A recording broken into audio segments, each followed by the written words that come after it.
A ver, vamos por partes. Miren, a ver. Adelanto cosas que luego vamos viendo, ahora sí que analíticamente. Miren, no me gusta mucho la terminología y lacaniana porque luego esconde cosas, ¿no? Entonces, yo prefiero describir y no utilizar esos conceptos que luego, por ejemplo, como la palabra goce, que tiene una pluralidad de sentidos. Entonces, cuando uno dice goce, decir, a ver, ¿en qué contexto? ¿A qué te refieres? Etcétera, porque son muchas cosas, ¿no? Entonces, yo prefiero, es mi manera de entender estas cuestiones, ir tratando de describir lo que el concepto refiere, ¿sí? Entonces, a ver, yo entiendo en descripción de una manera diacrónica, es decir, en el desarrollo del tiempo, yo entiendo que pasa lo siguiente. Cuando, primero, hay una situación imposible de conocerse, de saberse realmente, que es este momento de la vida intrauterina. Entonces, en la vida intrauterina, lo que hay es un orden. ¿Por qué? Porque hay... ¿Qué pasó? Oh, pues... Es que no te ves a la mitad y luego la grabación. Bueno, aquí estoy. Entonces yo entiendo lo siguiente, digo, hay este momento de la vida intrauterina es un momento ordenado.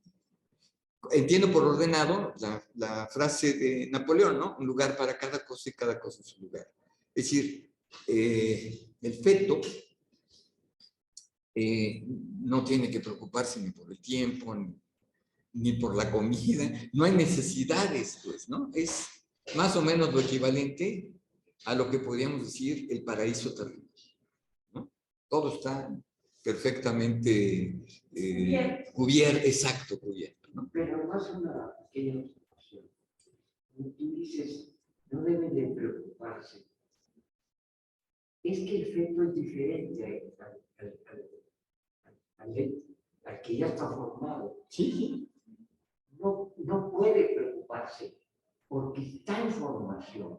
No, claro, lo estoy diciendo desde fuera, ¿no? Es interesante porque a veces se le da condiciones al feto. Sí. Digo, en el psicoanálisis, hubo un psicoanálisis que es el psiquismo fetal, de Raskowski. Sí. Digo, nomás para verlo, es porque va poco a poquito. Sí. Y no puede, no. Porque es en la estructura orgánica. Sí. Que si lo dejamos, si no la tomamos en cuenta, pues podemos equivocar. Digo, a ver, voy poco a poco. Este ente, ¿no? En proceso de formación, nace de manera prematura. Cuando se habla de la prematuración, ¿qué quiere decir? Bueno, que justamente lo está diciendo Jaime ahorita, que no nace completo, es decir, todavía tiene un conjunto de limitaciones de todo tipo. Pero fundamentalmente, en términos de especie, esta especie no puede valer, el ente que nace no puede valerse por sí mismo. ¿Sí? ¿Por qué se dice desde el punto de vista psicoanalítico que es prematuro? Porque no está completamente formado. No es cierto eso. Pues no está, no, claro que no. O sea, el bebé, el recién nacido, todavía no tiene visión, la estructuración del cerebro. Una visión que va a desarrollarse más. Pues ese va a desarrollarse más, eso es lo que estoy diciendo. O sea, hay condiciones previas, sí, claro, tiene ojos y tiene un cerebro que, ese es el punto, es un cerebro que se va desarrollando. Y incluso la bóveda craneana, ¿no? O sea, eso que decimos, la mollera, ¿no? Significa que para que el bebé nazca, eso se tiene que contraer, ¿no? Y el proceso de maduración es ese. Ahora, el proceso de maduración cerebral, neuronal, sigue, por supuesto. pero no nace ya con la maduración que va a tener, por ejemplo, al año el niño, para poder entonces interactuar con el mundo. Entonces, a lo que yo me refiero es este proceso. Exacto. Por eso, prematuro quiere decir que va madurando, que va. Ahora, hay dos maneras de madurar en los organismos biológicos. O maduran dentro del huevo o maduran fuera del huevo. ¿Ok? Nosotros somos ex huevo, es decir, fuera del huevo es donde maduramos. Pero en otras especies, la maduración se da en el huevo. ¿Se entiende? Por eso, digamos, un pollito nace y empieza a caminar. Los caballitos con alguna dificultad y todo, pero siguen caminando. Los perritos también tienen un proceso de prematuración, que es que no alcanzan a abrir los ojos todavía, ¿no? Etcétera, en las diferentes especies. Pero es un hecho, este es el hecho biológico en el que yo me baso para decir, la prematuración se entiende que la maduración es ex huevo, fuera del útero. ¿Ok? A eso me refiero. Ahora, el momento del nacimiento lo han señalado algunos como justamente la cuestión del traumatismo, ¿no? Hay un trauma de nacimiento. ¿Cuál es ese trauma de nacimiento? Yo digo que el nacimiento es justamente eso, ¿no? De haber vivido prácticamente en una campana neumática, ¿no? De pronto empieza el caos. Ahora, ¿qué entiendo del caos respecto del orden? El orden es, cada cosa está en su lugar. ¿Qué es el caos? Todo está mezclado. Ese es el gran asunto. ¿Por qué? Porque ahora, antes no había luces y ahora hay luces. Antes no había sonidos propiamente, ¿no? La música y todo que dicen de Mozart, etcétera, etcétera, sí. Pero ahora los sonidos son discontinuos, ¿no? Porque se oyen gritos, porque se oyen luces, sabores, etcétera. Y entonces el momento de nacimiento es, hay esta situación que todos conocemos, de que el niño o la niña tiene que tener un grito. Este grito se llama grito primal, ¿no? El primer grito, el primero. Y pasa una situación que es equívoca, volviendo a Aristóteles. Es equívoco porque tiene diferentes significados. ¿Qué quiere decir ese grito? ¿Y para quién? Entonces, ese grito, dicen los ginecólogos y los pediatras, que ese grito es en realidad una cuestión que pues no se entiende, porque a veces es, hablando de prematuración, los pulmones se expanden. Es una cuestión violenta, aunque queramos o no, es una cuestión violenta, porque los alvéolos pulmonares están dentro, en el útero, están pegados, por así decir, ¿no? Disculpen la descripción así, no técnica, pero bueno, para que entendamos. Y lo que hace en el momento del nacimiento es porque recibe el oxígeno y se tienen que abrir. Y esa apertura es violenta. A eso me refiero, ¿no? Entonces, los pulmones no están formados en el feto. Los pulmones se van a formar fuera del útero. ¿Sí? ¿Me dan a entender? Y el corazón crece y no digamos la estructura ósea, etcétera, ¿no? Todo eso se va madurando fuera. Y es lo que yo entiendo que el psicoanálisis dice que somos prematuros en ese sentido, porque la consecuencia, la implicación, es que vamos a depender de otro para poder sobrevivir. Mientras que en las otras especies, pues que no. Es decir, yo he visto el nacimiento de los perritos y veo cómo el perrito, porque la madre está echada, y veo cómo el perrito va a buscar la teta. Eso no ocurre en los seres humanos. En los seres humanos, la teta tiene que ser acercada al bebé, porque si no, el bebé la pierde. Bueno, entonces, surge de una manera equívoca ese grito primal. ¿Qué quiere decir? Y entonces hay quien interpreta, aquí es donde entra la relación de interpretación, es decir, tiene hambre y entonces la madre lo alimenta. Pero no hay garantía de ninguna manera de que ese grito signifique que tiene hambre, ¿no? Pero es, eso sí, algo que lo que hace es detener, apaciguar, darle tranquilidad al bebé. ¿Ok? Entonces, ese grito primal, sepa Dios, literalmente, ¿qué significa? Le encuentro un significado desde fuera. ¿Se entiende esto? O sea, la mamá o el papá o el médico le dice, dele de comer, ¿no? Y entonces, como el bebé se apacigua, pues entonces dicen, eso era, y se confirma, ¿no? Es decir, claro, tenía hambre, tenía frío, tenía etcétera. Y entonces empieza a hacer esto que estabas mencionando. Entonces, lo que era necesidad se va convirtiendo en una demanda desde fuera. O sea, la demanda no es del bebé. El bebé no demanda, porque justamente acabamos de decir, no hay manera de que el bebé pueda demandar. Grita. ¿Pero qué quiere decir ese grito?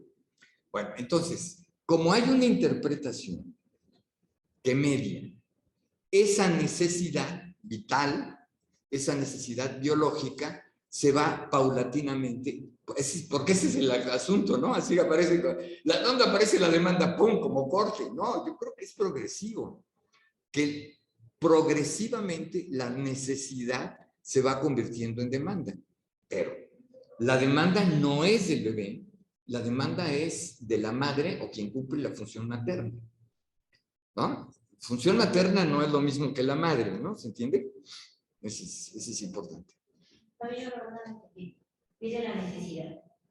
Ya, Biológica. Sí, la necesidad de sobrevivir. No sé si es interna. Yo, o grita, lo que sea. Está la madre que es externa. La madre, a la hora que lo lee, lo asume como una demanda de ella, de que yo tengo que ser el objeto de su deseo y cubrir su necesidad. Sí. Bueno, gracias. Sí, porque ahí se articula una relación. ¿Entiendes? La mamá se impone, vamos a decirlo de esta manera. ¿Qué le da la madre? La función materna, o la madre, yo prefiero decir función materna para que se entienda que no es necesariamente la madre biológica, pues, ¿no? La función materna tiene dos aspectos fundamentales que van a ser centrales para todo esto, y ahí es donde se interpreta lo del grafo del deseo, que es, la madre le da una cosa que luego los psicoanalistas como que le rehuyen, algunos psicoanalistas le rehuyen mucho, le da amor. ¿Okay? Ahora, díganme si el amor es tangible. Otra vez, es una interpretación, es decir, la mamá o quien cumple la función materna la mira, 1, 2, le habla. Ahora, aclaro de una vez porque entonces es algo recurrente, ¿no? Bueno, y las madres que son mudas, ¿no? ¿Cómo se dirigen al bebé? Bueno, volvemos a otra cuestión más amplia, son signos.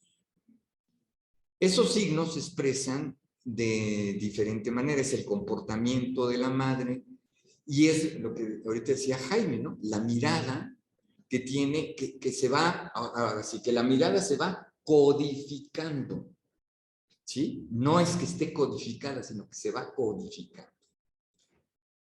Voy a dar un salto y voy a contar una situación, una viñeta clínica. Un paciente dice, en su análisis, dice que recuerda que iba con los papás en un ferrocarril, un carro de ferrocarril, y dice que su madre se sienta en la ventanilla, ¿no? Y a continuación dice, es que yo siempre que viajo me pongo en la ventanilla. O sea, visto así, ¿no? Pues nada. Pero aquí viene la interpretación del analista y le dice, es que ese lugar no es de la ventanilla. Ventanilla es para ver. ¿Quién te ve? Te ve la madre. ¿Ok? Entonces, lo que yo estoy diciendo es, hay una codificación de la mirada. ¿Qué quiere decir una codificación de la mirada? Que no es cualquier mirada, que tiene que verse en ese contexto, en esa situación, donde el sujeto se siente querido, amado, reconocido, aceptado, ¿no? Todo un conjunto de cosas que tienen que ver justamente con el desarrollo del análisis y que entonces, fíjense, él se ubica traslaticiamente, se ubica después, ya adulto, se ubica en la ventanilla. ¿Ok? Que además es un lugar que le permite ver a él. Pero la mirada originalmente fue la madre. ¿Me doy a entender? A esas cuestiones me refiero. Es decir, se van codificando los signos. Y la mirada no es una mirada inocua. No es una mirada, vamos a decir, no es el acto de ver, el acto fisiológico de ver, sino que tiene que ver con este intercambio. Y si no se instaura esa relación entre la madre o entre la función materna y el protosujeto, pues nomás no va a haber, ¿no? Por eso digo que se instaura, la necesidad se vive y la demanda se instaura. ¿Ok? Bueno, entonces, la función materna, dije, da dos cosas. Uno, da primero amor. Y luego algo que podría ser contrario, fíjense que digo contrario, no contradictorio, que es la frustración. Frustración. La función materna frustra. ¿Cómo frustra? A un alimento que quiero ir viendo lingüísticamente, semánticamente, filosóficamente, negando. La madre le dice no. ¿Ok? No. Y en ese sentido frustra. Entonces, la función materna da amor, que es entonces esta instauración, la instauración de la demanda, y la demanda, como dicen los psicoanalistas, la demanda tiene que ver con una demanda de amor. ¿Ya la ven? ¿No? Entonces, ¿qué es lo que pasa? No es que el bebé nazca naciendo a la mamá, diciendo, amando a la mamá. No, eso no existe, ¿no? Suena muy bonito, suena muy, ¿no? Mi mamá me amaba, ¿no? Se instaura. Todo lo que tenemos es una cuestión, hablando de todas estas cosas que explicaste muy rápidamente, es cómo se instaura el amor. A ver, entonces, tenemos que ver, por un lado, el amor, y el amor tiene que ver entonces con algo que es una cuestión fundamental para el psicoanálisis, por sustitución. En el psicoanálisis lo que tenemos no son objetos, sino sustitución de objetos. ¿Ok? Por eso la vuelta en el circuito, el rompimiento del circuito del grafo del deseo, es por eso. Hay un rompimiento, ¿no? Es decir, no hay una continuidad, hay discontinuidades. ¿Qué significa esa discontinuidad? Entonces, que para que la demanda se instaure, tiene que darse el otro elemento, lo dijimos. La mamá lo mira, pero también le habla. Y aclaré, me desvié un poquito para decir de una vez, para salir a la refutación posible, decir, bueno, las madres mudas, o las madres ciegas, bueno, no tienen idea de la cantidad de cosas que a los estudiantes se les ocurren para decir, es que no es cierto, ¿no? Es que no es cierto, ya encontré un contraejemplo. Hay muchas maneras, por eso digo, no es un código único. Ahora, ¿por qué la madre instaura o va a instaurar eso? Porque el hijo, antes de ser concebido, tiene que ser deseado. Ojo, ¿ese deseo de qué es? La madre no conoce al hijo, lo conoce hasta que nace, ¿no? Bueno, tiene una pequeña aproximación cuando le entregan el escáner, ¿cómo se llama? El ultrasonido. Pero pues, lo que ves ahí es una emoción porque no escuchas los latidos del corazón, entonces, ok. Pero no estás conociendo al bebé. Antes de conocerlo, es deseado.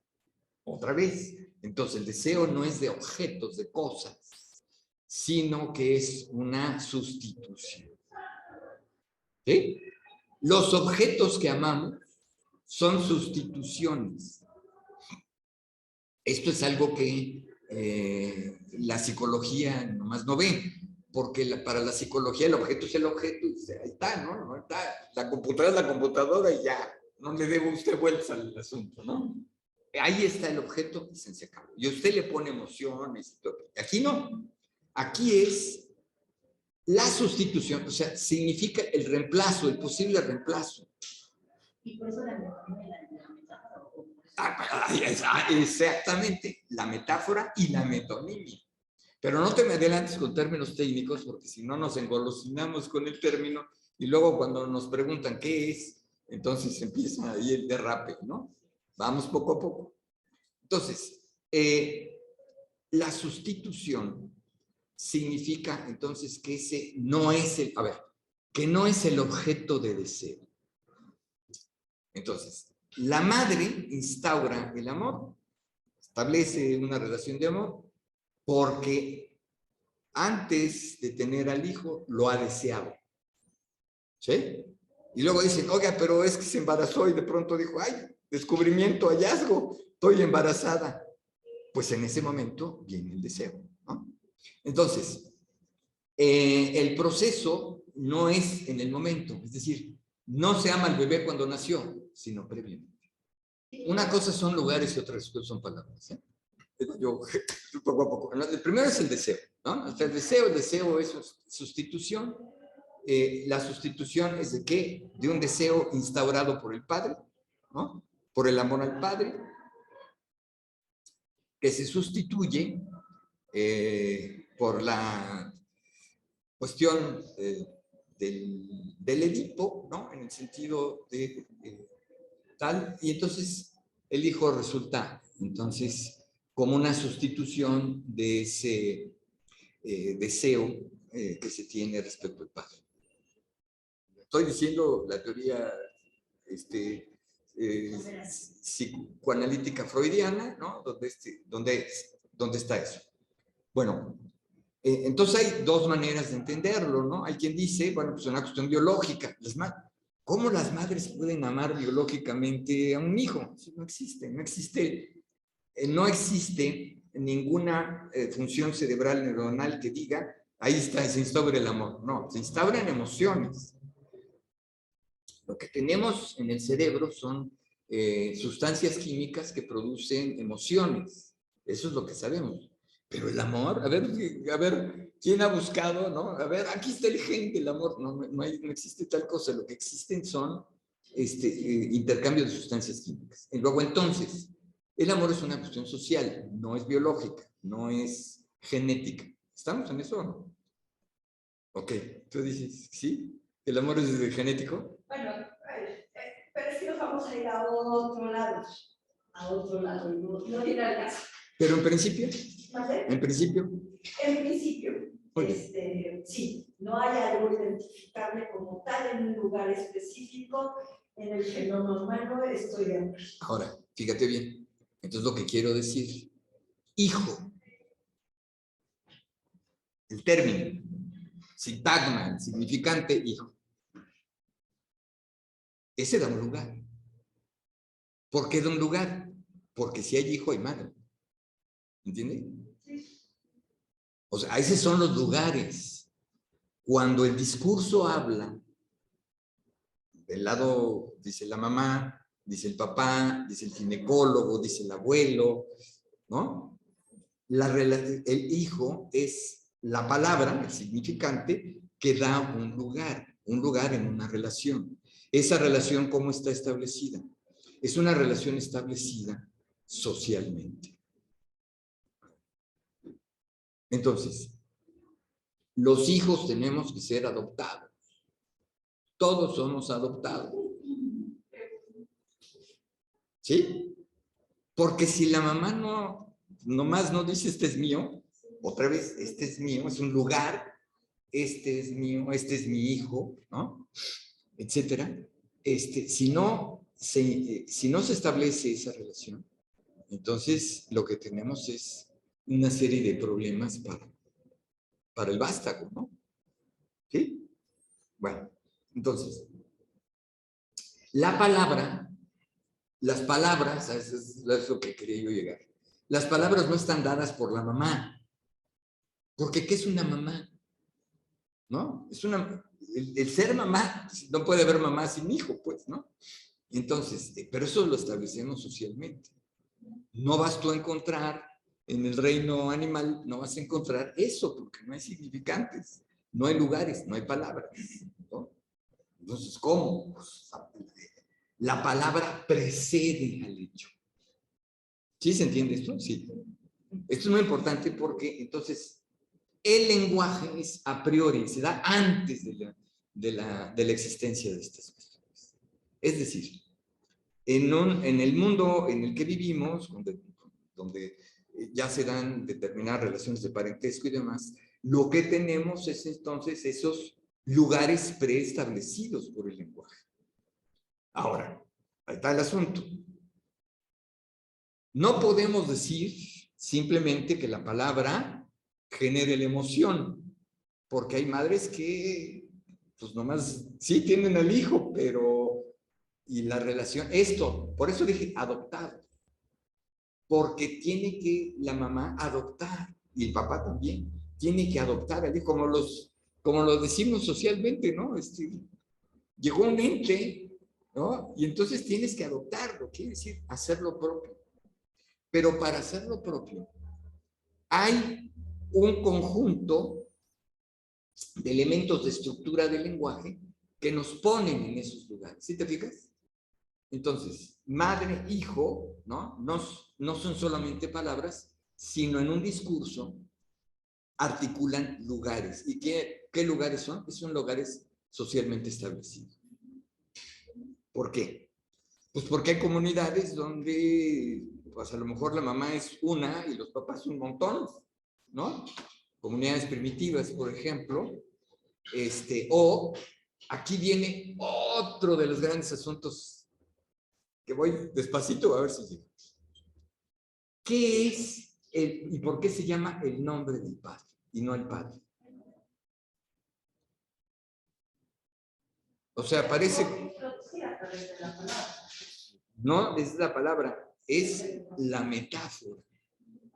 A ver, ¿por qué metáfora? Metáfora. Dije antes que sustitución, ¿se acuerdan? Entonces, la sustitución se da en la estructura del lenguaje por este traslado, el paso de uno a otro, que es justamente la metáfora. Metáfora es cambio, es sustitución de ¿qué? El deseo de la madre. El deseo de la madre. Es una dialéctica muy interesante. ¿Por qué? A ver, porque la madre quiere tener el hijo para sí. Es completamente egoísta. Lo quiere para sí. Muy bien. Y lo quiere todo. Pero si lo hace así, el hijo no se va a desarrollar. En términos de una relación tal, ¿no? ¿Por qué? A ver, fíjense. Voy al asunto de la frustración. Si la mamá dice no, es en protección al hijo. Muy bien.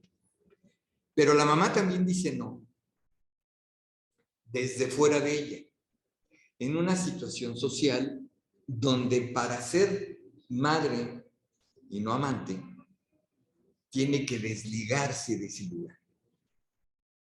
Y para desligarse de ese lugar está la metáfora paterna, la metáfora del nombre del padre. Es el nombre lo que quiera decirse respecto de ese deseo que se desvía del hijo. O sea, la mirada no es la mirada absoluta hacia el hijo, sino que la mirada se distingue, se mueve. Cuando yo lo entiendo de esta manera, la mamá se va, es parte de la frustración. La mamá se va. ¿Por qué se va? Bueno, se va porque está con el padre. ¿Qué es el padre? Ojo, ¿por qué es el nombre del padre y no el papá, no el abuelo, no Juanito González, ¿no? ¿Por qué? Porque el padre es un lugar, ahí sí, por eso digo, ojo con estas cuestiones que no, las palabras, no, espérate. Socialmente hay una definición previa. ¿De qué? A ver, el decir nombre del padre no quiere decir el padre. Pues si no, dices, ¿para qué dos nombres, no? La idea del nombre del padre es porque es algo que significa ese lugar del padre. ¿Y qué significa ese lugar del padre? La metáfora donde la madre no está. No está con el hijo. Se distrae, va por otra cosa. Quiere decir, digamos, que hay ese lugar donde el hijo no lo es todo para el padre. O no debe serlo todo. ¿Ok? ¿Por qué no debe serlo todo? Dice, yo interpreto. Hola. ¿Cómo? Si es un lugar, lo que está haciendo es ocupar ese lugar para que separaran. ¿Quién? El padre, la metáfora paterna es un lugar. Pero estás pensando en un papá y no necesariamente es un papá. Es un lugar, es que no es el padre, no es el padre mismo. ¿No? Si no es el padre, es el lugar. Pero ese lugar es un espacio, es un lugar. No sé donde si. está el decanato médico y el lugar bueno, es lo que está separando. Si lo quieres decir que es un espacio discursivo, sí. Si lo que quiere decir es un espacio físico, no lo sé, porque el papá se mueve, se va, viene, regresa.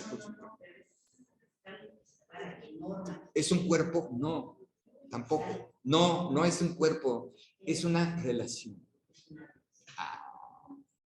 Gran asunto. Híjole, perdón, vamos así como piano, pero creo que se va entendiendo, ¿no? Creo. Ustedes me dicen sí. La madre invoca, pulsión invocante, dice. La madre invoca, ¿por qué sus ausencias? Y la madre le dice al niño, le dice al que apenas empieza a agarrar la onda del lenguaje, le dice, me voy a trabajar. ¿Qué es el trabajo? A ver, ¿es un lugar físico, así como es tú? A ver, ¿no? La mamá va a trabajar. Ese es el nombre del padre, ¿se fijan? O sea, no estoy contigo porque me voy a trabajar. ¿Ya ven? Entonces, la metáfora del nombre del padre es, fíjense, padre es el abuelo, padre es el tata, pero también una situación que yo veo, digamos, en México, donde la gran mayoría de las madres son madres que trabajan fuera de casa, entonces ese es el lugar. Entonces, fíjate que no es un lugar físico, a menos que tú digas que el CIES es un lugar físico, entonces vienen a trabajar al CIES, y entonces el lugar físico es este. No, me refiero al lugar, el lugar establecido discursivamente. ¿Ah, se entiende? Por eso sí. Hay que ir piano, porque si no, híjole, sí. Llenas de palabras, cosas que hay que ir viendo detenidamente. ¿Por qué digo esto? Porque desde el punto de vista clínico es importante, ¿no? Entonces, cuando un paciente habla, ¿de qué habla? ¿Espacios físicos? No, habla de relaciones. Y la relación es lo que conecta dos cosas.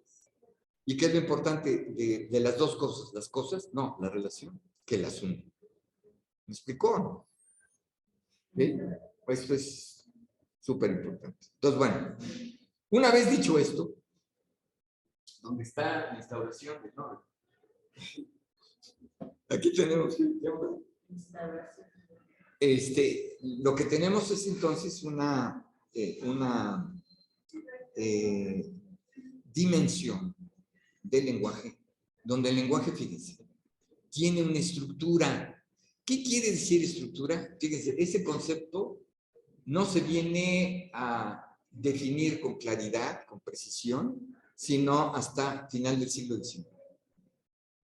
Ya conté en la primera sesión este momento del estudio del lenguaje, conté la historia, conté que viene la lingüística se va desarrollando a partir del pasado indoeuropeo común, etcétera, ¿no? Bueno. Entonces, ¿qué es el lenguaje? El lenguaje es una estructura. Como decía yo antes, esa estructura es intangible, ¿no? O sea, nadie agarra y dice, a ver, aquí está.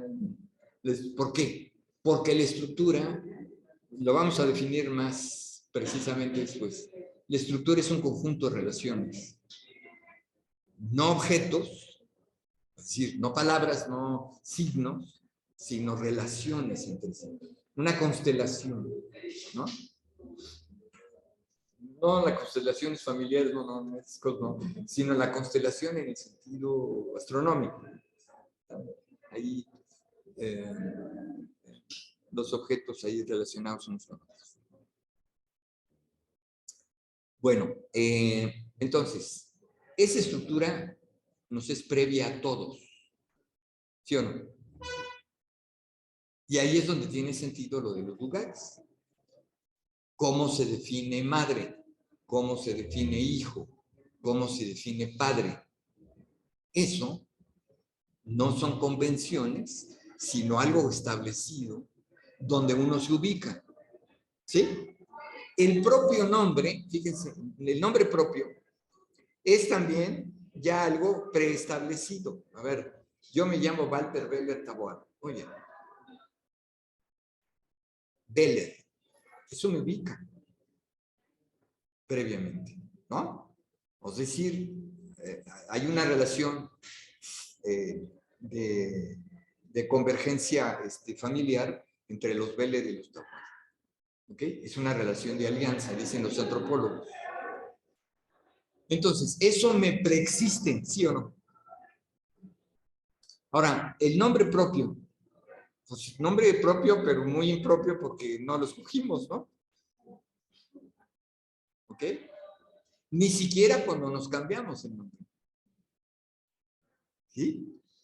Otra vez. Entonces, quiere decir que hay una organización social y cultural donde se definen esos lugares. ¿Okay? Esos lugares también implican otros procesos, por ejemplo, maestro-alumno. Otra vez, ¿quién es el maestro? ¿Quién es el alumno? O el lugar del analista y el analizante. ¿Sí? No son lugares, o sea, tú no puedes llegar a decir, oiga, yo soy analista. Y dices, a ver, ¿usted es analista? ¿Qué significa que usted es analista? ¿Es usted analista ahorita? No. Es como alguien que dice, yo soy abogado. Ok, muy bien, usted es abogado porque tiene un título. Pero abogado es el que ejerce como abogado. ¿Sí? Entonces, llega a una clase, es nuestro compañero de clase y dice, yo soy abogado. No, usted no es abogado, usted es alumno. ¿Me explico? Porque está en otro lugar, en otra situación. Cuando usted es abogado es porque está en un tribunal, frente a un cliente, etcétera, ¿no? Pero el abogado no es una esencia, eso es lo que quiero decir. Los nombres no nos dan esencias. ¿Ok? No nos definen. Por eso, la paradoja, ¿no? Dice, a ver, que un loco se crea Napoleón, pues, está bien, es correcto. Pero que Napoleón se crea Napoleón, ese es el loco. ¿Sí? ¿Qué se entiende? Eso, que hay una especie de esencia que define a la persona. Y díganme en nosotros si hay algo que nos defina para siempre. Aristóteles, recuerdan lo que habíamos dicho, es una posición sustancialista. Y sustancialista quiere decir, entonces, que hay algo más allá del nombre que tiene permanencia. Y entonces, eso representa muchos problemas, ¿no? Tiene que ver con la identidad, ¿no? ¿Y por qué en psicoanálisis no hablamos de identidad, sino de identificación? Por gusto, por preferencia, porque somos gandallas y no nos gusta hablar de lo que hablan los psicólogos. ¿Por qué la diferencia y el establecimiento de la idea de la identificación? Otra vez, porque la identificación es a un lugar, a un nombre, ¿sí? Entonces, alguien se identifica como fan de, ¿no? Entonces dice, a ver, yo soy fan del América, ¿no? Del equipo de fútbol América. Muy bien. Entonces, esa es una relación, ¿no? Soy fan. Pero es mi esencia, ¿no? Porque en mi vida tengo un conjunto. Yo no soy aficionado a ninguno, pero en fin, pongo como ejemplo. La identificación es porque hay un rasgo de este equipo de fútbol que, si se ve tiempo, el desarrollo temporal hacia atrás, lo que ves es entonces que hay una predilección que puso papá y dijo, el América es, wow, es lo máximo. El hijo se asume en la identificación con el padre a esta identificación traslaticia, que se traslada de uno a otro en un tercer elemento. Y entonces dicen, ¿y usted por qué le gusta el América? Pues porque le gusta, porque es bueno, porque ya saben, ¿no? Y luego traer una serie de pseudo justificaciones y tal, pero en realidad se trata de una identificación. Entonces, soy fan, es como si te devolviera la imagen. Por eso, lo del espejo, lo que me devuelve es que mi imagen no es la identificación. ¿Okay? Ahora, eso tiene que ver lingüísticamente con un nombre. Si me identifico con eso, ¿qué es eso? ¿No? Ah, por cierto, la fase del espejo es una fase en la prematuración. Ahora, la fase del espejo, ya saben ustedes, significa esa experiencia según la cual un bebecito, menos de 7 meses creo, es puesto en el espejo y el niño sonríe, ¿no? Se compara etiológicamente con los perritos. Un perrito va, ve su imagen en el espejo y le da la vuelta. No tiene significación para él. Entonces, lo que se preguntaron los psicólogos, y luego lo toma Lacan, es ¿por qué el niño sonríe? ¿Qué sonríe? ¿Qué es lo que le provoca satisfacción? Entonces, hay varias lecturas de esto, ¿no? Si ustedes van a ver, pero el asunto es a la identificación de qué, otra vez, a la mirada de la madre. Entonces dice, es que eso lo completa. Sí, viene lo imaginario, entonces sí, todas esas cosas ahí que son ciertas, pero la identificación es a la mirada de la madre. La mirada es la mirada del amor de la madre. ¿Sí? Porque si ustedes ven las fotografías donde se hace este experimento, van a ver que la madre sonríe. Ahora, hay muchas maneras de sonreír. También se sonríe con los ojos, ¿no? ¿Sí o no? Pero otra vez está codificado, porque ¿qué quiere decir que un ojo sonríe? Pues van a decir ustedes, ¿de qué fumó el profe, no? No. La mirada sonríe porque está codificada así, ¿no? Y hay sociedades donde esa mirada no está codificada, pues, ¿no? O sea, no existe como mirada natural, ¿no? ¿Se entiende? ¿Se entiende que no es una mirada natural, que no es el acto de ver, ¿no? Sino que es una mirada. La diferencia entre ver y mirar, ¿no? Bueno, entonces todos esos elementos tienen que ver con algo que quiero establecer. Lo que estamos diciendo es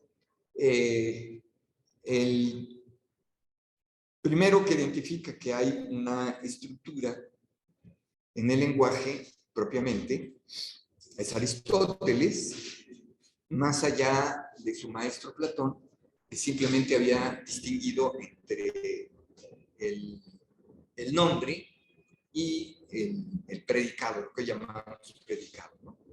Que que es una cuestión de atribución. Y recordemos nuestras clases de gramática donde se dice, ¿no? El sujeto recibe, ¿cómo que recibe? ¿Quién sabe, no? Esa recepción está un poco rara, pero en fin. El sujeto recibe la acción del verbo. Ahora, ¿qué es sujeto? Persona, animal o cosa, dice la gramática, persona, animal o cosa, que ejecuta o recibe la acción del verbo, ¿no? Ahora, entonces, la idea sustancialista es el sujeto es algo que existe y permanece, ¿no? En una idea de una sustancia primaria, por cierto, a propósito de las discusiones entre primario y secundario derivado, viene de Aristóteles. Hay una sustancia primaria. ¿Cuál es esa sustancia primaria? Algo que no cambie, algo que permanece en el tiempo y algo que solamente tiene dos posibilidades: nace o muere, punto. ¿Ok? Se muere el sujeto, ya no hay aquello con que su alma ahí anda por ahí, no, ya, se acabó, ¿no? Entonces, Aristóteles, que va desarrollando y dice, a ver, sí les dije por qué la preocupación de Aristóteles, ¿no? De ir identificando los elementos del lenguaje, porque en el intercambio comercial con otras poblaciones se escuchaban otras palabras, otros fonemas. Entonces, por eso Aristóteles va identificando. Me parece sorprendente, maravilloso, de estas investigaciones de Aristóteles de manera empírica, pero luego lo generaliza. Bueno, entonces, una vez que establece lo que es el lenguaje, luego dice, ese lenguaje se utiliza, se emplea para hacer ciencia o para hacer política. Recuerden lo que les decía yo. Dos definiciones que da Aristóteles. El hombre como animal racional, o sea, género y especie, pertenece a lo animal y la diferencia específica es la racionalidad. Ningún otro animal puede ser considerado racional, ¿no? Solo esta es su diferencia específica y eso le da un lugar otra vez en una clasificación. Y la otra definición, el hombre es un son político, es un animal político, un hombre, un animal de la ciudad. Los animales no viven en ciudades, no configuran ciudades. ¿Qué se entiende por ciudad? La polis. La polis era, en el mundo griego, pues digo yo, lo equivalente a una alcaldía, digamos, ¿no? Un conjunto de alcaldías, pero que tenía sus características, ¿no? Y uno de los lugares físicos de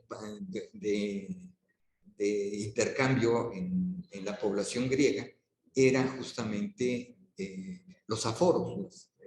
La palabra foro, por cierto, ¿no? Lo que está en el forén, lo que está en el lugar, viene de estos lugares donde hay, lo habrán visto como estadios, ¿no? Como donde converge la gente.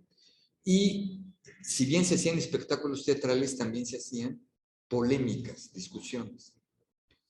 Y competían, eran competencias, así como les gustaban las Olimpiadas, también les gustaban las Olimpiadas ¿no? de discusiones. Y esas discusiones arman lo que se llama la dialéctica, ¿no? Tesis y antítesis. Entonces decían a alguien, como ahora, ¿no? Cuando se arman los debates, ¿no? Los debates universitarios. A ver, usted tiene esta tesis, algo se te cayó.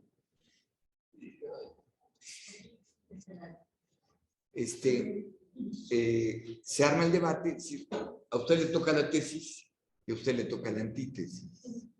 Y entonces la cuestión es la polémica y a ver quién tiene mejores argumentos. Además de ello, en la polis, particularmente en Atenas, empezó a desarrollarse esto que gracias a ellos somos ahora maestros, ¿no? Los sofistas. Los sofistas son aquellos que enseñan cosas, enseñan el arte de debatir y cobran por ello, ¿no? Entonces, a Platón le parece esto intolerable. ¿Cómo va alguien cobrar algo por enseñar, no? La enseñanza tiene que ser otra cosa, ¿no? Bueno. Y entonces era indispensable llegar a una precisión. Para Platón, la retórica de los sofistas era algo despreciable, ¿no? Porque decía, con cierta razón, que los sofistas lo que hacían eran como los abogados ahora. Pues usted defiende a su defendido con lo que pueda, ¿no? Y entonces, como no hay una consideración ética, pues entonces puede usted decir cualquier cosa y defender cualquier cosa. Defender hasta lo indefendible, digamos, de esta manera. Esa es la manera en que se entiende a los sofistas. En realidad, los sofistas tienen otras características. No me voy a meter en el asunto, pero nada más me quiero quedar con esto. En algún pasaje, Platón dice, bueno, pero a lo mejor la retórica puede verse desde una manera filosófica. Y es Aristóteles el que dice, sale, te compro la idea, y por eso escribe la retórica. La retórica, entonces, trata fíjense, esto es una cosa interesante, dice, bueno, se distingue entre ciencia, episteme, se dice en griego, episteme, de lo que sería propiamente la doxa, o sea, la opinión. Y se distingue entre la ciencia, decía yo, el episteme, y también la tecné, la técnica. Entonces, la ciencia es un ejercicio, digamos, algo al que se llega con esfuerzo, con tenacidad, algo así como obtener el doctorado en el CIES, ¿no? Se va poco a poco, ¿no? Se va adquiriendo la ciencia, ¿no? Y la tecné, la técnica, tiene que ver entonces con la adquisición de ciertos hábitos. Entonces, así como hay hábitos físicos, en la gimnasia, etc., la cocina es también una técnica, ¿no? Por cierto. Porque requiere de técnica, requiere de una habilidad. Bueno, entonces Aristóteles dice, la retórica está entre la ciencia y la técnica respecto del uso, el empleo del lenguaje, no solo como una función informativa, sino también como funciones que tienen que ver con las emociones. Y me parece fundamental, padrísimo, encontrar a alguien que nos dice que socialmente el lenguaje no es solo sintaxis, digamos, sino emociones, ¿no? Y vamos, entonces, ese era el compromiso para hoy, hablar un poco sobre las emociones aquí en la retórica. ¿Alguien tuvo oportunidad de verlo? No. No. A ver. Voy a tomar uno. Admitamos que la ira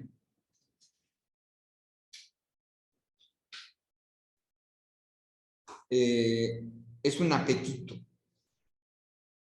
penoso de venganza, ¿no? Por causa de un desprecio manifestado contra uno mismo o contra los que no son próximos sin que hubiera razón para tal desprecio. Fíjense, ¿no? No me digan que no tiene actualidad esta caracterización, ¿no?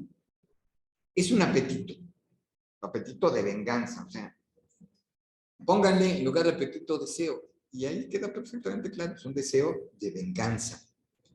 Pero no la venganza por sí, sino que hay una causa. ¿Cuál es la causa? El desprecio. Manifestado contra uno mismo, o sea, también hay ira contra uno, ¿no? Uno también siente ira contra uno. O contra los que no son próximos, sin que hubiera razón para tal desprecio. Ahora bien, si esto es la ira, entonces es necesario que el iracundo, aquí pasa de la ira como sustantivo abstracto a el sujeto. ¿Ok? Dice, ahora bien, si esto es la ira, entonces es necesario que el iracundo se encolerice contra un individuo concreto. Por ejemplo, bueno, aquí, León, pues, o contra el hombre en general, o sea, es esto, un individuo concreto. Fíjense cómo va caracterizando la ira. Me interesa, pues, que vean, más allá de lo que la psicología ha dicho, etcétera, cómo en la filosofía hay un patrón, digamos, para estudiar estas cosas. Además, que sea algo que le han hecho, o bien le iban a hacer a él mismo o a los suyos. Además, que toda ira siga, fíjense, un cierto placer nacido de la esperanza de venganza. ¿Ok? La ira es algo que mueve porque produce satisfacción. Dicen, por eso escogí esto, es placentero en efecto pensar que se podrían conseguir aquellas cosas que se desean. Repito, es placentero en efecto pensar que se podrán conseguir aquellas cosas que se desean. El placer, no podría haber un psicoanalista que lo negara. El placer es también el simple hecho de pensar. ¿Right? Otra vez, porque el deseo es metonímico, no es metáfora, es metonímico. Se sustituye. Quiere decir que hay algo que produce satisfacción, pero en lugar de tener la satisfacción primaria o primigenia, lo sustituyes por otra cosa. Significa, por ejemplo, que si el niño es coprófago, ¿no?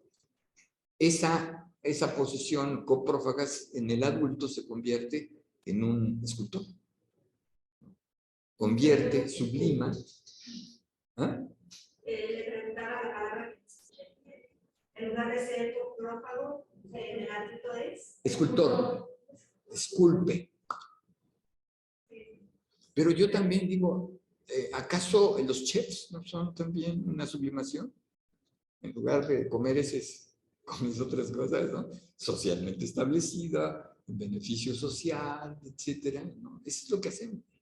Otra vez es sustitución. Esto, discúlpeme, pero en la psicología no se ve. No es algo que esté presente para los psicólogos. Insisto en ello porque creo que la mayoría viene de ese ámbito de conocimientos. Digo, nosotros vemos otras cosas. Son siempre sustituciones. Estar en esta clase es una sustitución, vaya usted a saber de qué. Y estar yo con ustedes es también una sustitución, vaya usted a saber de qué, ¿no? Porque siempre habrá algo no sabido. Y dicen, no, es que ya llegué al psicoanálisis, ahora sí ya sé quién soy. Ay, otra vez volvemos a la locura, ¿no? ¿Se fijan? Otra vez que les decía, ya sé quién soy. Soy chef. Ah, ¿sí? ¿Y no sabe usted que está sublimando? Mejor ahí la dejamos, dicen, ¿no? Mejor ahí la dejamos. Bueno, sí. Mas como nadie aspira a lo que se le muestra imposible, el iracundo, fíjense, mas como nadie aspira a lo que se muestra imposible. No, el deseo es eso, creer en lo imposible. ¿No? Aristóteles se sitúa en otro lugar, pero lo pone así. El iracundo desea el iracundo desea lo que le parece que se puede hacer. O sea, de alguna manera, está hablando de lo que nosotros diríamos es una pulsión. Y por eso el apetito irascible se ha dicho bellamente, entonces aquí viene un poema, que mucho es, o sea, en lugar de esto, pongo, la venganza es dulce, dice, ¿no? O la venganza es un plato que se come, ¿cómo se dice? Frío, ¿no? O sea, ya de cantadito, ya. Lo saboreo de manera despacita, ¿no? Y me estoy vengando de ti, pero con el placer de vengar. ¿Qué? Por esta razón, pues, acompaña al iracundo un cierto placer. Y también porque ocupa su tiempo con el pensamiento de la venganza. De modo que la imagen, el espejo, ahí está, ¿no? No quiero decir que esto anticipa lo que desarrolla Lacan. No, pero coincide, ¿no? Por eso se dice Aristóteles leyendo a Lacan, ¿no? En este sentido, ¿no? De modo que la imagen, y aquí en la nota, esto no está en la edición de Porrúa, pero aquí viene una nota, dice, sobre el uso del término fantasía. Imagen, fantón, fantasía, fantasy, ¿no? Ahí va. Que entonces surge, le aspira el placer semejante al que se produce en los sueños. Coño, si esto el uno y dice, como si con mirada psicoanalítica, dice, claro. ¿Sí? Bueno, yo esperaba que ustedes leyeran un poquitín, pero pues no le dieron mucho entusiasmo. Quise leerles esta partecita para despertar el apetito.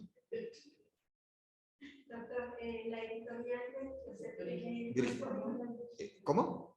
la editorial es No, no aclaré que yo utilizaba esta, la aclaré la clase pasada, utilizo Gredos. Pedí que hubieran, por rueda porque dije, aclaré, siempre dicen, oiga, es que esos libros no los encuentro, no los consigo, etc. Entonces, por eso dije, bueno, para que no haya pretexto, ahí está. Bueno, pero sí hubo pretexto. Yo encontré Alianza y trae las notas, no sé si sean igual a esta de Gredos, sí. pero trae buenas notas. Sí. Es otra edición, pero... Exacto, es otra edición de Alianza. Qué bueno que lo mencionas, por si alguien se interesa, ¿no? Pero a ver, miren, no le vamos a sacar mucho fruto al seminario, si nada más vengo yo a echarles aquí el rollo, ¿no? Y al ratito ya se les olvidó todo, ¿no? Esto, digo, la aspiración es que les sirva para estructurar un pensamiento. ¿Qué es lo que hemos visto en esta clase? Para resumir. Que el lenguaje es una estructura abstracta, intangible, ¿no? Pero que produce efectos. Uno de esos efectos es que marca lugares. Lugares discursivamente establecidos. Entre ellos, madre, hijo, padre. ¿No? 2. Que el lenguaje no está dado, es a priori socialmente, pero no está en los bebés. Ningún bebé del mundo nace, ¿no? Hablando, sino que solamente en una comunidad de hablantes puede desarrollarse un bebé. No sé si conocen ustedes la historia de los niños lobo, estos niños que aparentemente se crearon entre animales y que eso lo estudiaron en Francia. Hay una película de François Truffaut sobre estos, los niños salvajes, etc. Y que en completa imposibilidad de socializar, porque la socialización pasa necesariamente por el lenguaje, ¿no? Y los animales no hablan. Por eso el mito de Tarzán es un mito estúpido. Tarzán es ese niño que se crea entre animales y habla. A ver, ¿y dónde aprendió a hablar, no? ¿Qué hablaban los changos, no? Los más desarrollados, los orangutanes y demás. ¿Qué hablan? Nada, son sonidos, ¿no? Por eso decía que los sonidos, lo primero que escucha el bebé son sonidos. ¿Pero qué significan? Tiene que ser codificado ese sonido. Bueno, entonces, el proceso de inmersión en la vida social y cultural pasa por el lenguaje necesariamente, una. Y dos, la cuestión es que junto con el lenguaje, o sea, la inmersión de este sujeto en ese mundo caótico, o protosujeto en este mundo caótico, es por el lenguaje, la cultura y los valores. no hay cultura en los animales. Luego sacan ahí que sí, tienen cosas culturales, todo. Ese es un poco complicado, ¿no? Lenguaje no hay en los animales, no hay de manera innata. Por mucho que han avanzado, digamos, las mejores tesis sobre estas cuestiones son las de Chomsky. Chomsky dice que es un núcleo innato, no es que alguien traiga ya el lenguaje como chip, ¿no? Hay que aprenderlo. Y solamente se da en el proceso de socialización, donde la familia o grupo primario lo que hace es, entonces, transmitir. Y la transmisión se hace sin reglas explícitas. La mamá no le dice al niño la conjugación del verbo fui, o sea, ir, es fui para el pasado, voy, presente, no, nada. No le dice la regla. Sobre todo porque son verbos irregulares, ¿no? Y sin embargo el niño habla. Luego se equivoca, pero cuando se equivoca no se equivoca, digamos, de manera arbitraria, sino que sigue otra regla. Bueno, ¿a qué hora terminamos? Yo estoy aquí ya muy... A las 12. 12. Ah, ok. Entonces, perdón. Pierdo, ¿no? Ok. Entonces, esto que hemos visto nos da un marco para entender entonces cómo el psicoanálisis se ha nutrido de las mejores cosas que hay en filosofía, ¿no? Voy a decir algo que no es usual ni en los cursos de filosofía ni en los cursos de psicoanálisis, que es, hay un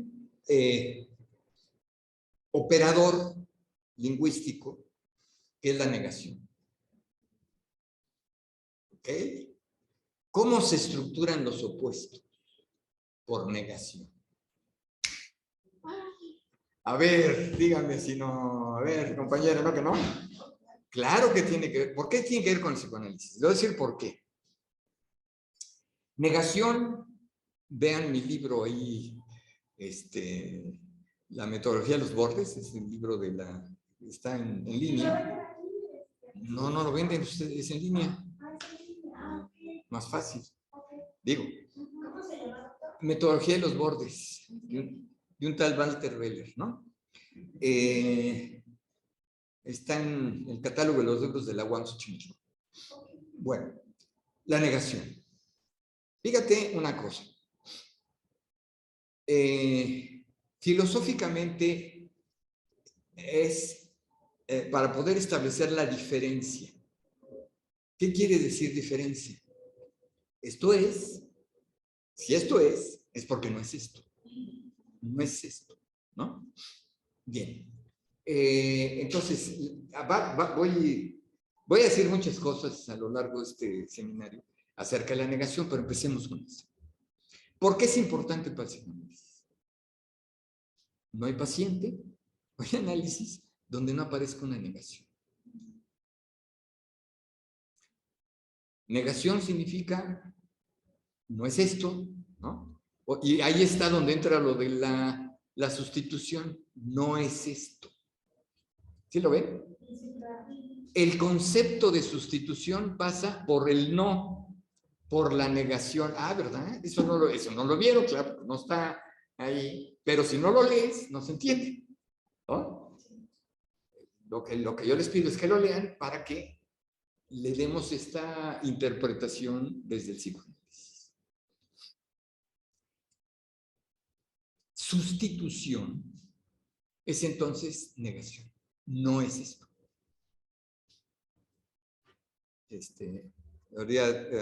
¿Cómo lo entendió Catalina? Lo entendió así exactamente es la madre, no la amante, no.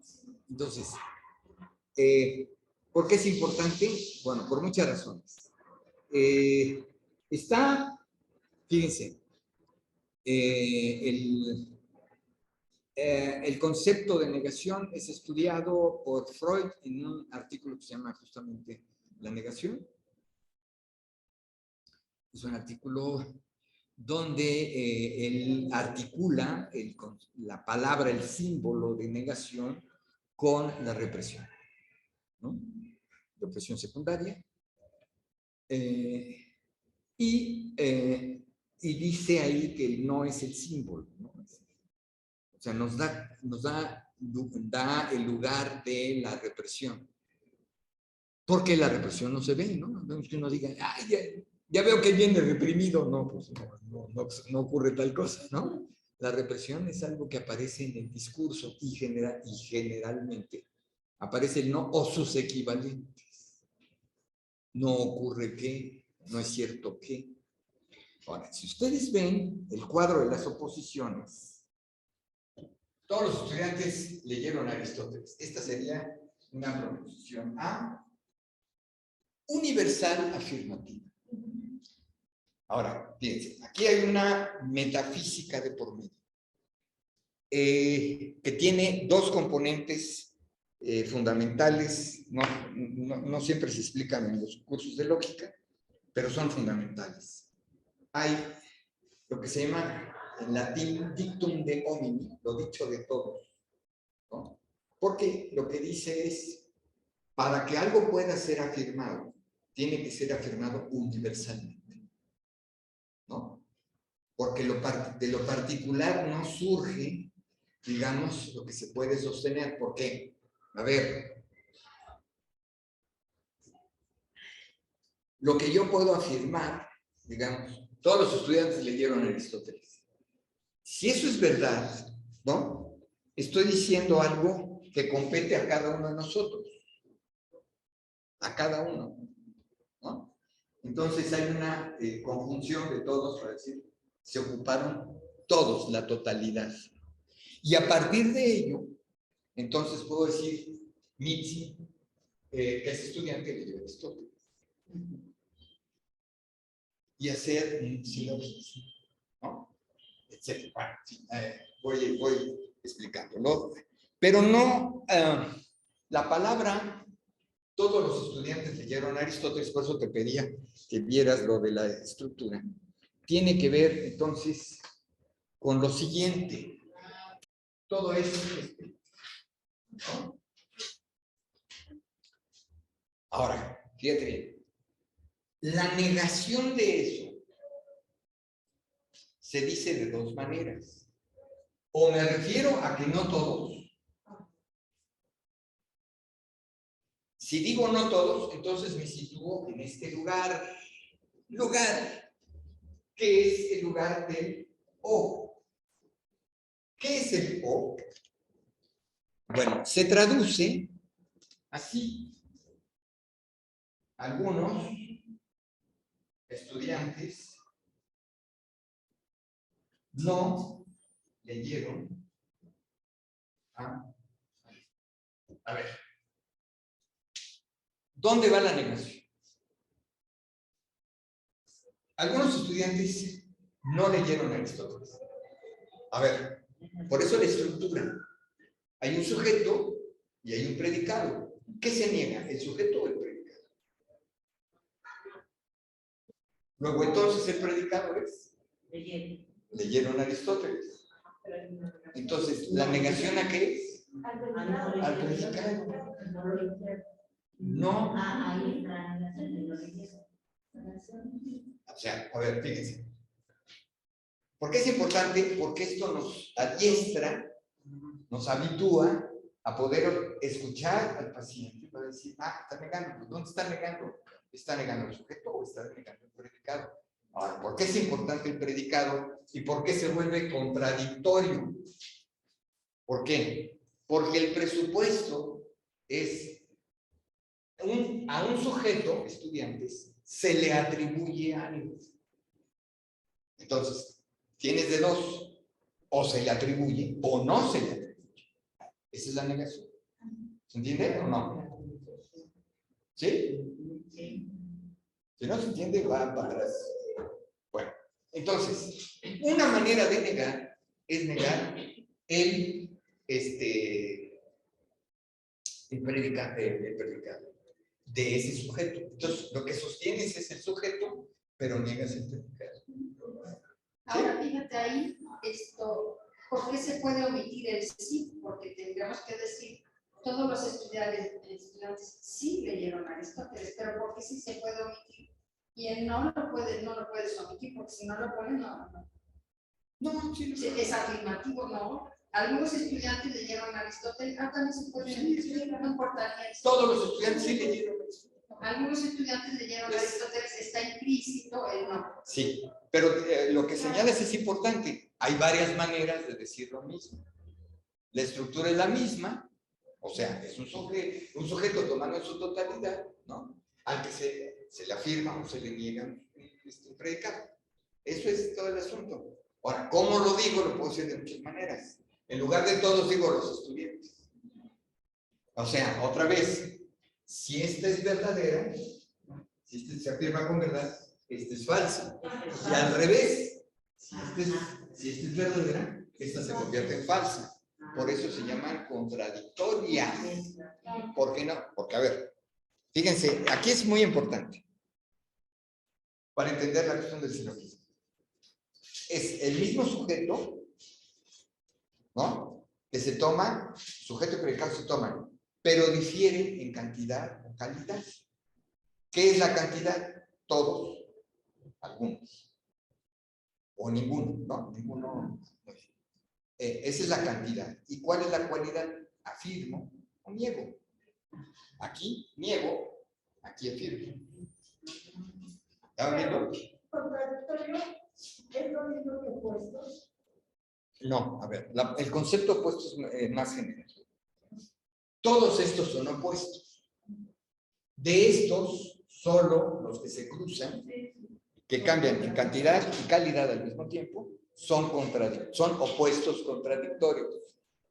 La familia se llama opuestos. Cada uno de los hijos son contrarios, contradictorios, contrarios. ¿Ok? Bueno, entonces fíjense bien. ¿Dónde está la negación? La negación está en este. Ahora, la pregunta era, efectivamente, ¿todos niegan unos? No, esta es una cuestión que va a tener repercusiones filosóficas más importantes, lo vamos a ver más adelante, porque parece que todos implica algunos. Parece obvio. No lo es. No lo es.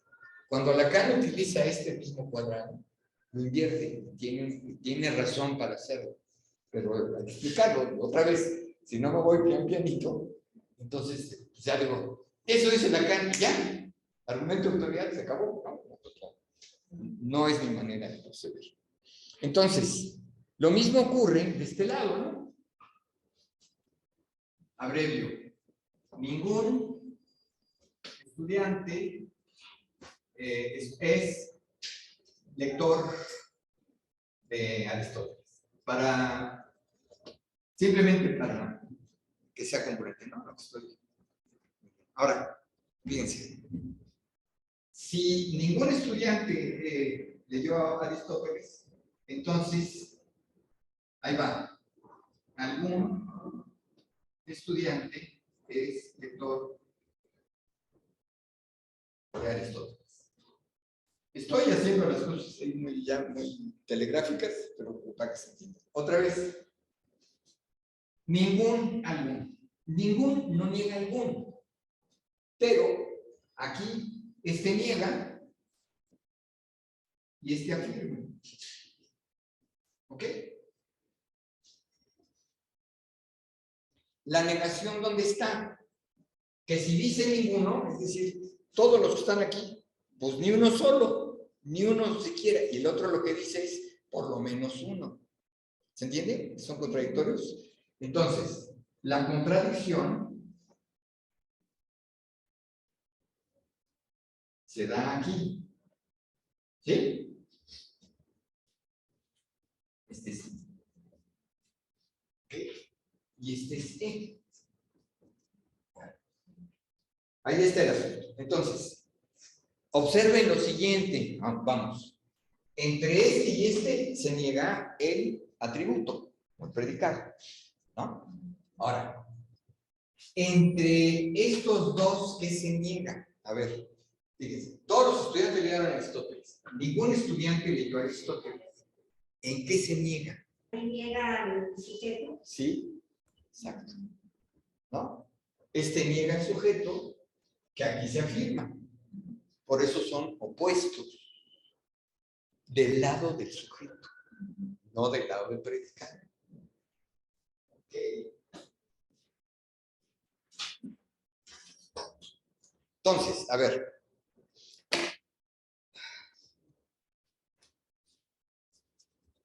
Hay una regla que dice, la regla de los opuestos dice, los opuestos contrarios, no contradictorios, contrarios. Estos son contrarios, estos son subcontrarios. ¿No? Entonces, la regla de los contrarios universales dice que no pueden ser a la vez verdaderos, pero sí pueden ser a la vez falsos. Entonces, a mí lo que me interesa ahorita es que ustedes vean que la oposición de los de arriba, vamos a decir, o sea, los contrarios, se da manteniendo el sujeto y negando el atributo. ¿Ok? Ahora, para que ellos sean en los contradictorios, cambia también la cantidad. Aquí son todos, aquí son. Bueno, hay muchas maneras de decir lo mismo. Y que en la vida cotidiana, en el lenguaje ordinario, no, difícilmente hablamos en silogismo, ¿no? Decía uno de mis profesores, decía, si uno habla en silogismo, a la novia y todo, pues pierdes a la novia, ¿no? Pierdes el discurso, pierdes todo, porque pues nadie habla así. ¿Por qué? Porque esto tiene que ver con justamente la estructura. Ahora vamos a ver cómo se ve la estructura de proporcionalidad, de proporción. Bueno, esto es para estudiarle. Nada más estoy apuntando cosas para decir, la negación se dice de muchas maneras. ¿No? Parafraseando ahí a Aristóteles. Bueno, ¿eso va a ser importante? Sí. No hay, insisto, fíjense lo que estoy diciendo, no hay sesión de análisis donde no aparezca una negación. Ahora, no va a ser necesariamente con la palabra no. ¿No? Hay muchas maneras de decirlo. Es realmente un campo muy abierto. ¿No? Entonces, cuando tú tienes un campo muy abierto y empiezas a hablar de ciertas cosas con generalidad, tienes que hacer abstracción. Por eso, sujeto predicado. Ajá, pero a veces el sujeto se invierte, ¿no? Primero va el predicado y luego el sujeto, ¿no? Hermosas las flores, ¿no? En lugar de las flores son hermosas. ¿Se entiende? ¿No? Por lo que decía Conchita hace un momento. Todos los estudiantes sí leyeron, sí, ahí está. No cambia el sentido de la estructura. ¿Se fijan? ¿Qué es lo que me interesa subrayar? La estructura, a ver, otro de los elementos que quiero dejar en claro en esta sesión del seminario es, oímos diacrónicamente, pero establecemos sincrónicamente. ¿Qué quiere esto decir? Que lo que oímos, lo que hablamos, lo que decimos, lo que aquí expreso, etcétera, se va dando en el tiempo, ¿no? En una sucesión de tiempos. En cambio, la estructura es sincrónica. Quiere decir que todo está al mismo tiempo. Y eso está cañón entenderlo. Al principio de esta clase hablábamos acerca de los sueños y decía yo, los sueños expresan deseos infantiles. Sí. Bueno, expresar deseos infantiles en un adulto es como una contradicción, ¿no? Pues es adulto, no es niño. Entonces, ¿cómo es que se expresa? Se expresa sincrónicamente. Y ese es algo no tan fácil de entender, ¿no? Bueno, me quedo aquí porque creo que ya se acabó la hora, ¿no? Ronnie, para la próxima me responde. Para que haya consenso de todos. Sí, sí, ya veo. Bueno. Y solo sí. Ándale, sí, bueno, a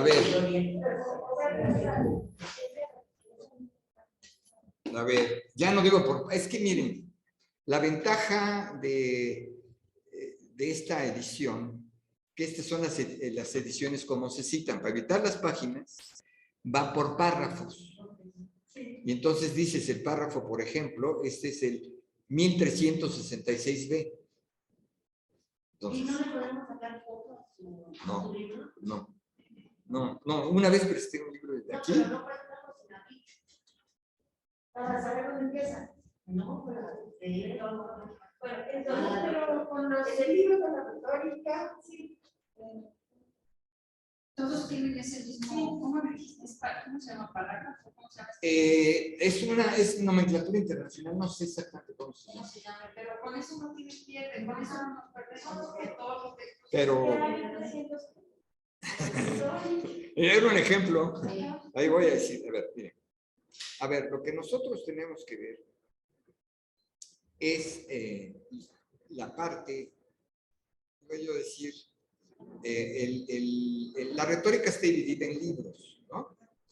Me interesa el libro 2. Ese existe en todas las ediciones. Todas las ediciones hablan libro 2 romano, ¿no? Sí. Entonces, el libro 2 romano empieza, libro 2 romano empieza, a ver, ya que me pregunta Mitzi, empieza en el 1377B. Empieza, ¿eh? Bien. Lo primero que dice, fíjense, se llama elementos subjetivos de la persuasión.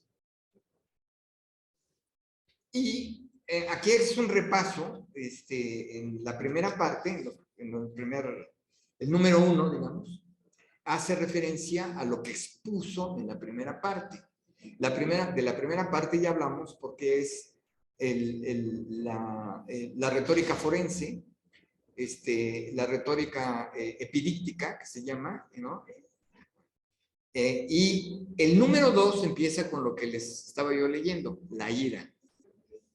Ahora, eso está en todas las ediciones, aparece la ira.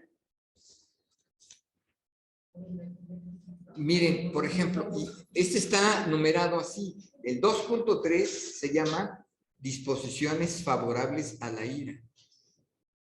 ¿Se fijan? El 2.4 dice sujetos pacientes de la ira. Bueno, si nosotros vemos esto, lo otro es la calma, etcétera, etcétera, pero sigue Aristóteles una explicación muy interesante. Entonces, para la próxima vemos eso. Ya, para que no se vean tanto, ¿no? Oiga, que leí todo y no entendí nada. Entonces, nada más esto. Porque, digamos que, bueno, no están ustedes para saberlo, yo para contarlo, pero Aristóteles va haciendo estructuras que se van, ¿cómo decirte? Primero hay un esquema y lo que sigue son esquemas semejantes. Bueno, para mí es una maravilla, lo digo con absoluta envidia de la mala, ¿no? Porque a mí me gustaría tener esa capacidad ¿no? De tener un esquema y luego el esquema se va ampliando, enriqueciendo. Bueno, nos vemos la próxima entonces.